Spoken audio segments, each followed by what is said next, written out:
Journal d'un paumé. Finalement, c'est l'histoire d'un mec qui essaye de changer de vie à 30 ans. Bonne écoute! Il y a quelques temps, j'étais parti récupérer mon drive au supermarché du coin. Et en fait, c'est un petit supermarché. Le service drive, en fait, il y a deux places pour les voitures. Et c'est souvent un employé qui se charge de donner les courses aux clients.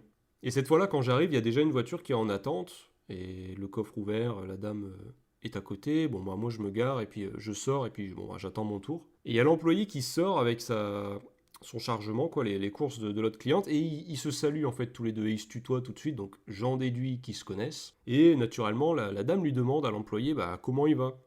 Et là, le gars, il avait besoin de parler, je crois. Il commence à dire ouais, vas-y, de toute façon, j'en ai plein le dos de ce boulot. Enfin, il a peut-être pas parlé de son dos à ce moment-là. Vivement que je me casse. De toute façon, la qualité de vie dans ce magasin, ça reflète la qualité des produits qu'il vend. C'est vraiment pourri et tout. Alors moi, j'étais à côté, je sais pas, super, c'est là que je fais mes courses d'habitude. C'est pas très rassurant tout ça. Et en gros, il explique plein de choses du genre ouais, on n'a pas de reconnaissance, t'en as, ils font des histoires, ils s'en vont en pleine journée, on va rien leur dire, on va leur payer la journée, toi t'as le malheur d'arriver en retard un matin, on va te descendre, j'en ai ras le bol, de toute façon ce boulot là j'en peux plus, ça me sort par les trous de nez, enfin bref, il en avait vraiment marre de son boulot, au point d'en parler comme ça quoi directement, et j'ai pas pu m'empêcher en l'écoutant de le comprendre et surtout de me voir un peu à travers lui, puisque il y a plein de choses qu'il expliquait que j'avais moi-même ressenti quand je bossais aux impôts. Et limite, j'aurais aimé pouvoir lui en parler, quoi. Dire, bah, en tout cas, je vous comprends, quoi, parce que ce que vous expliquez, je l'ai vécu en partie, du moins. Et c'est là aussi où j'ai réalisé, même si bon, je savais déjà, mais ça a souligné le fait que peu importe le métier, en fait, il y a vraiment des fois des ressentis qui sont communs, quoi. L'absence de reconnaissance, de considération, le fait de se lever, vraiment d'avoir les pieds de plomb, tout ça, c'est vraiment peu importe le métier, quoi. Et c'est pour ça, loin de moi, était l'idée par exemple, de plomber la fonction publique, parce que je sais que dans le public comme dans le privé, ce genre de ressentis peuvent se retrouver. Enfin bref, j'ai récupéré mon drive, je lui ai juste souhaité bon courage, mais c'est vrai que du coup, ça m'a interpellé. Sachant que je suis revenu pour un drive il n'y a pas très longtemps, il était encore là, donc bon, bah, il s'est pas encore barré. Mais peut-être ça arrivera un jour. Enfin bref, revenons à nos moutons. La suite, en fait, se passe quelques temps après le tournage du film d'époque là qui s'était passé sur Paris là, qui prenait place durant la Deuxième Guerre mondiale. En fait, suite à ma dispo, j'avais fait connaissance d'un gars, Damien, qui est vidéaste à son compte. En fait, il filme différents projets, ça va du mariage comme à des publicités locales, des films d'entreprise, etc. Voilà, il a une palette assez large.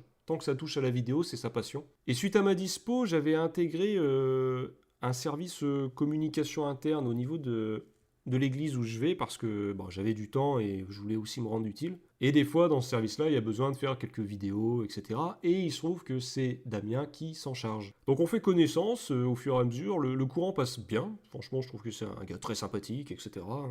Et compétent surtout. Et un jour, il vient me voir et il me parle d'un festival qui va avoir lieu dans quelques temps. Et ce festival, ça s'appelle 48 heures pour vivre, enfin les 48 heures du court-métrage. Et il m'explique le principe, en fait, on se retrouve vendredi soir dans une salle, on nous donne un thème, et à partir de ce vendredi soir, on a 48 heures pour écrire, réaliser un court-métrage, qui sera diffusé le dimanche, je sais plus, en fin de journée. Et suite à ça, bien sûr, il y aura différents prix, etc. Donc je trouve que le défi est super, et à ce moment-là, je ne croule pas sous les demandes, hein, donc tout est bon à prendre. Surtout là, dans un projet où je peux être directement impliqué, tant à l'écriture qu'au niveau du jeu, etc. Donc je dis oui avec plaisir. Le vendredi soir arrive, donc je fais connaissance des deux autres personnes, hein. En fait, dans le groupe, on se retrouve à 4. Il y en a 2 qui sont à la technique et 2 qui sont plus à l'aise avec la comédie, etc. Le thème finit par tomber, et je vais vous le donner. Mieux vaut louer les vertus d'un ennemi que de passer sa vie à s'expliquer.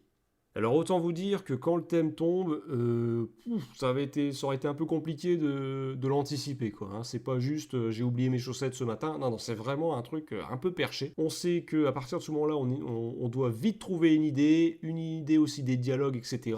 Et il faut absolument tourner le lendemain, quoi, le samedi, parce que les films, je sais plus c'est quand qu'on devait les envoyer. Je crois que c'était dimanche matin au plus tard, je crois. Et donc l'intensité commence, sachant qu'en plus, durant ce week-end, il m'est arrivé des galères. Ma voiture ne démarre plus parce que la batterie a lâché, alors que la batterie était encore Elle avait moins de 2 ans à peine, donc autant dire que c'était pas du tout attendu. Et dans ce genre de situation, quand le temps est aussi précieux, parce que 48 heures ça passe vite, bah autant dire que ce genre de contretemps, ça arrange pas du tout l'affaire quoi. On se retrouve du coup pour écrire un scénar, et au début le scénar ça part sur des voisins. Un voisin en fait qui casse les bonbons de l'autre, parce qu'il fait du bruit, parce que voilà, plein de choses, et finalement l'autre voisin se rend compte que ce voisin bruyant, en fait, il a des bons côtés, etc. Le souci qui se pose assez rapidement, c'est que le scénario semble un peu couru d'avance. Il n'y a rien de nouveau, quoi. Hein. C'est un peu même cliché de partir sur des voisins, etc. Mais c'est pas évident de trouver une idée parce qu'en plus, on est quatre à avoir des idées, sensibilités différentes, donc ça part un peu dans tous les sens. C'est une première fois aussi qu'on travaille tous ensemble. Donc, pas évident. Mais, à un moment, on se dit, de toute façon, on n'a plus le temps, on va s'arrêter sur une idée. Et il se trouve que quelqu'un dans le groupe a une idée. Cette idée, je m'en vais vous la raconter rapidement. En fait, l'histoire se déroulerait dans l'appartement d'une personne et cette personne aurait pour ennemi le vent. Parce que le vent, ça lui apporte du froid chez elle, ça siffle un peu dans les couloirs, etc. Donc cette personne en aurait marre. Et le but, c'est qu'elle aurait réussi à capturer le vent, symbolisé par un ventilateur, et qu'elle l'aurait dissimulé dans des sacs poubelles, pour que ça ait l'air d'un cadavre enfermé dans un sac plastique, quoi. Cette personne recevrait la visite d'un de ses amis qui s'inquiète un peu de son état, etc. Et au fur et à mesure des discussions, l'ami comprend qu'il y a vraiment un souci, et à la vue des sacs plastiques, il aurait pensé qu'il y avait bien un cadavre dedans, mais à la fin, c'est la chute.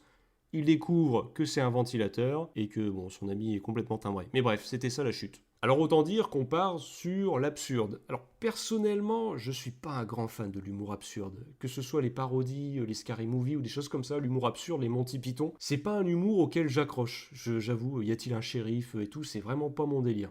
Mais pas de souci, de toute façon, il faut bien se lancer dans quelque chose, donc va pour l'idée du vent. Heureusement, il y a quelqu'un du groupe qui nous permet de tourner chez lui, donc on se retrouve dans son appartement. Et là, je suis vraiment content de voir que Damien, c'est quelqu'un qui est vraiment très soigneux dans son travail, dans le sens où c'est pas un court-métrage où on filme à l'iPhone, parce que ça arrive souvent dans les annonces.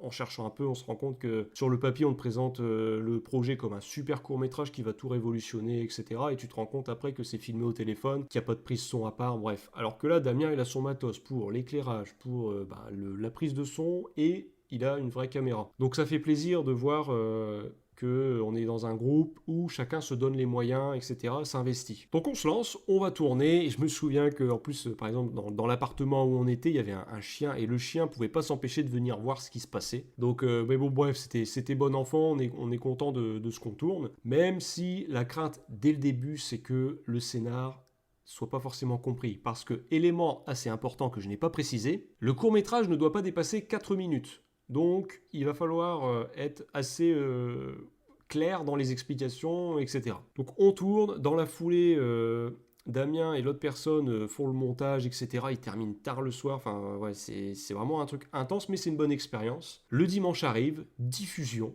Et c'était assez intimidant parce qu'en fait, ils diffusent tous les courts-métrages et on était quand même une petite salle, c'était dans un théâtre et il y avait quand même beaucoup de monde, hein, toutes les équipes qui étaient là, puis ils font venir leurs amis, leurs proches et chaque court-métrage commence à passer. Et il y en a, ils font rire, il y en a qui laissent un peu plus dubitatif et tout, mais à chaque fin de court-métrage, les gens applaudissent par respect, donc tu te dis allez, ça va, c'est bienveillant. Et arrive le nôtre. Et j'avoue, il y a une petite tension, hein, parce que tu te mets un peu à nu quoi, hein, devant tout le monde. Et là, il y a l'histoire qui arrive. Et au moment de la chute, à la fin, en fait, on comprend que c'est pas un cadavre, mais c'est un ventilateur, et que depuis le début, il parlait du vent. Et ben, il y a eu un blanc. Mais alors là, le blanc. Là, je veux dire, en matière de vent, oui, là, ça a été une bourrasque hein, qu'on s'est pris. C'est-à-dire que le calme plat qui m'a fait comprendre que personne n'avait rien compris. Et j'aurais dû m'en douter un peu parce que je l'avais montré à des proches juste avant, et à leur tête, j'avais vu qu'ils avaient rien compris non plus, mais ils n'avaient pas trop voulu me vexer. Enfin bref. Et donc, on se rend compte que on risque pas de gagner grand-chose. Et en effet, nous n'avons gagné aucun prix ce jour-là. D'ailleurs, c'était un festival assez local, hein, puisque dans chacun des prix, il y avait un pack de bière à gagner. Cependant, au vu des autres courts-métrages, il y a un point quand même qui fait plaisir, c'est au niveau de la réalisation. La qualité d'image, la qualité du son, le montage, ils sont vraiment pas dégueux, et ça fait plaisir. Donc certes, on a perdu, personne n'a rien compris, ça restera vraiment pas dans les annales ce court-métrage, mais on se rend compte qu'on a quand même une bonne équipe, avec des compétences variées. Il y en a qui sont capables de faire du montage, d'autres vont gérer la colorimétrie, on a du matériel, etc. Enfin, c'est pas mal. Et du coup, ça donne envie d'avoir d'autres projets ensemble. Et je fais le lien avec une interview que j'écoutais il y a pas longtemps, et c'était avec Alexandre Astier. Et Alexandre Astier, il parlait du fait de d'écrire pour soi-même. Parce qu'en fait, le gars, j'ai un peu découvert que ses œuvres, il gère tout limite de A à Z. Hein. C'est lui qui écrit, qui monte, il fait même les musiques. Enfin bref, c'est vraiment un touche-à-tout, quoi. Et il gère du début à la fin. Et j'ai bien aimé ce qu'il a dit à un moment. En fait, il raconte qu'il a écrit ce qu'il voulait jouer pour pouvoir le jouer. Et ne pas avoir à attendre que ça arrive dans la boîte aux lettres. Parce que, d'après lui, ça ne serait probablement pas arrivé. Et d'ailleurs, il raconte qu'il a fait très peu de casting dans sa carrière parce que ça l'a assez vite gavé, cette histoire de venir, des fois même pour prétendre faire un rôle qu'on n'a pas forcément envie de jouer, mais bon, il faut avoir ses cachets, il faut avoir un peu de revenus, etc. Et donc, il est très vite tombé dans le côté assez indépendant pour écrire lui-même ce qu'il avait envie de jouer. Et j'ai trouvé ça assez pertinent, en fait, dans le sens où c'est vrai qu'on est dans un domaine où les gens viennent pas souvent te chercher pendant un moment, à part si tu atteins une certaine notoriété, etc. Et souvent, quand ils viennent te chercher, c'est pas toujours pour proposer des choses que tu rêverais de jouer. Et le meilleur moyen, finalement, de jouer ce qu'on veut, c'est de le faire soi-même. Alors par contre, le côté frustrant, c'est que des fois, oui, on peut avoir l'envie de faire les choses soi-même, mais on se retrouve tout seul pour les réaliser. Et ça, je suis conscient que c'est blasant parce que ça a été mon cas pendant longtemps. Plus d'une fois, j'avais des idées pour pour plein de choses, que ce soit même pas forcément du court-métrage, mais des fois créer un jeu ou des choses comme ça, ou différents, même un spectacle ou autre. Et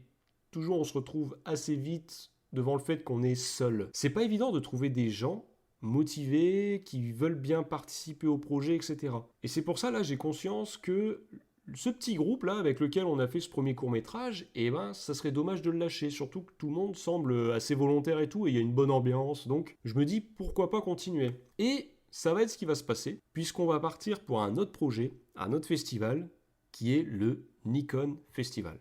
Mais je vais pas tout de suite parler du tournage du Nikon Festival, etc., parce que entre temps, il y a eu d'autres choses. Il faut pas oublier aussi que durant cette période et tout, il y a énormément de temps d'attente. Il y a aussi des frustrations, il y a des désillusions. Parce que comme je disais, là, les 48 heures du court-métrage, c'est intervenu à la fin de l'été, et après le tournage du film d'époque à Paris. Ça veut dire que durant l'été, il n'y a pas non plus eu beaucoup de projets. Donc vous vous doutez bien que dans cette période, il y a eu de l'attente, des remises en question, etc. Et c'est pourquoi j'ai écrit un épisode sur tout ça, sur les doutes, etc., qui ont une vraie présence. Mais avant de parler de ça, avant de parler aussi du Nikon Festival, je vais vous parler d'un autre tournage qui a eu lieu entre-temps, peu de temps après les 48 heures. Et cette fois-ci, ce tournage a eu lieu avec un YouTuber, un certain Joueur du Grenier. Journal d'un paumé, raconté par le paumé en question.